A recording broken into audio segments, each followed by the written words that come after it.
আহ, শিক্ষা শৰ্মাৰ পোষ্টবোৰ মাজে মাজে কোনোবাই কোনোবাই পঠাই থাকে। দুই এটা পঢ়িছিলোঁ।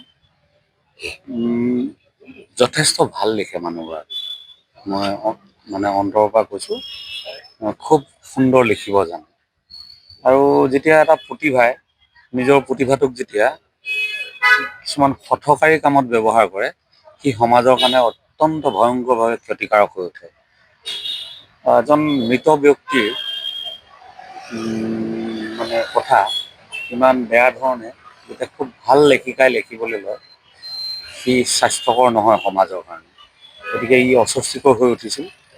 গতিকে কাৰণ জুবিন গাৰ্গ এটা সত্তা, সেই সত্তাটোক আঘাত কৰিবলৈ যি ধৰণৰ প্ৰচেষ্টাই যিয়েই নলওক, তাৰ বিৰুদ্ধে অসমবাসীয়ে প্ৰতিবাদ কৰিবই। আৰু আমি তেখেতে ছ'চিয়েল মিডিয়াৰ জৰিয়তে লিখিছিল, আমি ছ'চিয়েল মিডিয়াৰ জৰিয়তেও প্ৰতিবাদ কৰিছোঁ।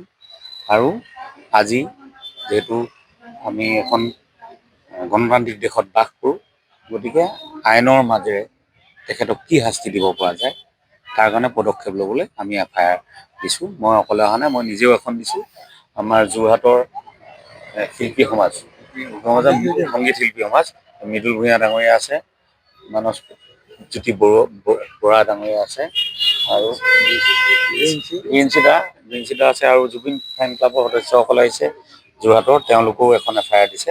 গতিকে আমি 3খন FIR আজি দিছোঁ।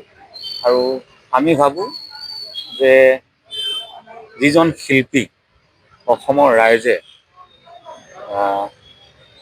দেৱত্ব প্ৰদান কৰিছে, গতিকে তেখেতৰ